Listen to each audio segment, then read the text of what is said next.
of Abhaya's search for justice. For 84 days we have raised our voices for justice, with people of all ages and classes repeatedly taking to the streets and shouting in unison. The entire country and the world are awaiting justice for Abhaya. We have witnessed how the Kolkata police have attempted to cover up crimes in the name of investigation, and how the administration has sheltered the offenders without any sense of shame. Under pressure from the movement, the investigation has been handed over to the Central Bureau of Investigation, the CBI, monitored by the Supreme Court. Yet, despite all this, the pace of the investigation remains exceedingly slow and justice is still elusive. The CBI has submitted a preliminary charge sheet to the lower court, which is weak and filled with ambiguity, leaving many questions unanswered. Here are just a few of those questions. Firstly, although samples were taken on the autopsy on the 9th, they were sent to the Central Forensic Lab only on the 14th. Why? Sanjay Rai was arrested on the night of the 9th, but his blood-stained clothes were only brought from the barrack on the 12th. Why? The charge sheet specifies a timeline of events for that day, stating that the parents arrived at Arjikar Hospital around 12:15 p.m. However, it does not mention what happened after their arrival or why they could not approach Abhaya's body for 3 hours. There is also no mention of exactly when the incident was reported to the Tala police station. Why did the called authorities not file an FIR? Why did Abhaya's parents have to do so? The autopsy memo was completed at 10:45 p.m. on the 9th, but the FIR was filed at 11:45 p.m. Sanjay Rai was arrested at 11:30 p.m., raising suspicion about the speed of the arrest prior to the FIR. According to the charge sheet, Sanjay Rai entered Arjikar Hospital at 3:20 a.m. and went to the trauma care building at 3:24, coming out at 3:36 a.m. He then went to the 4th floor of the emergency building, the time of which is not specified. He was seen on the CCTV cameras of the chest medicine ward located on the 3rd floor of the same building at 4:03 a.m. In this intermittent period, his whereabouts are unknown as per the charge sheet details. Where was he during that time and what was he doing? It is believed that the injuries on Sanjay Rai's body were due to the victim's resistance. Did the samples taken from the victim's nails contain any tissue from Sanjay Rai? The charge sheet does not mention this. Why? The police arrested Sanjay Rai based on his Bluetooth earphone. The charge sheet describes his movements on the CCTV. At 4:03 a.m., he is seen heading towards the ward with the earphone around his neck. He exits the ward at 4:32 a.m. without the earphone. He was seen approaching the camera at 4:31 a.m. and then returning to the ward. Notably, the charge sheet does not clarify whether he was wearing the earphone at that time. Why? The post-mortem report indicated the presence of a white, thick liquid in the endocervical canal, which was reportedly collected. Has that liquid been tested? Was there a DNA analysis? Is it Sanjay Rai's DNA? Where are those reports?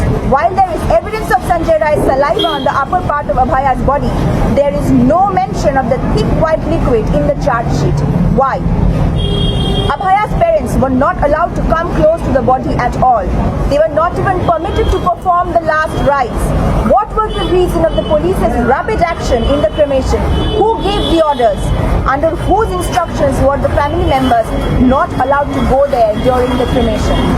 We know that the cases of Abhaya's rape and murder, along with the associated massive corruption at Arjikar Medical College, are pending in Shambazar Court. However, the CBI has reportedly failed to present the accused in court, and its lawyers have not been present at crucial times. It has also come to light that the process of interrogating the accused in the corruption case has not progressed. On October 21st, the CBI did not present the accused in court. Consequently, this raises the possibility of the cases becoming weaker, allowing the accused to secure bail. We question why the CBI has adopted such a lackadaisical approach. This conduct from the country's highest investigative agency is alarming regarding the identification of offenders and the swift pursuit of justice. The CBI's preliminary charge sheet has only been presented against Sanjay Rai. We want to know when the CBI will clarify whether anyone else was involved in this crime. When will charges be filed against the accused Sandeep Ghosh and Abhijit Mandal for evidence tampering and corruption? Did they act on instructions from higher authorities to destroy evidence? In that case, has the CBI brought the higher authorities under investigation? We hope that the highest investigative agency in the country will provide accurate answers to these questions and eliminate the confusion surrounding the investigation. We still hope that the CBI will not be influenced by powerful entities and that it will find and bring the perpetrators to justice regardless of their power. We trust the judicial system will deliver timely and fair justice for abhaya.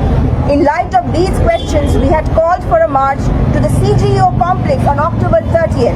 We extend our solidarity to the countless ordinary people and various doctors and nurse organizations as well as social and cultural groups who have responded to our call and made the event successful. Our movement continues for the protection of doctors, nurses and healthcare workers and for a threat-free, people-centered public healthcare system. We are committed to ensuring that no other incident like abhaya occurs. The West Bengal Junior Doctors Front will continue to fight against the politics of fear that is being re-established under the direct patronage of the ruling party in various medical colleges, including RG Medical College.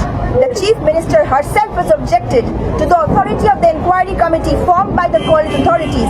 We have previously stated that such remarks directly undermine the autonomy of medical colleges, contradict the fundamental tenets of democracy, and is an attempt by the ruling party to re-establish the politics of fear in medical institutions.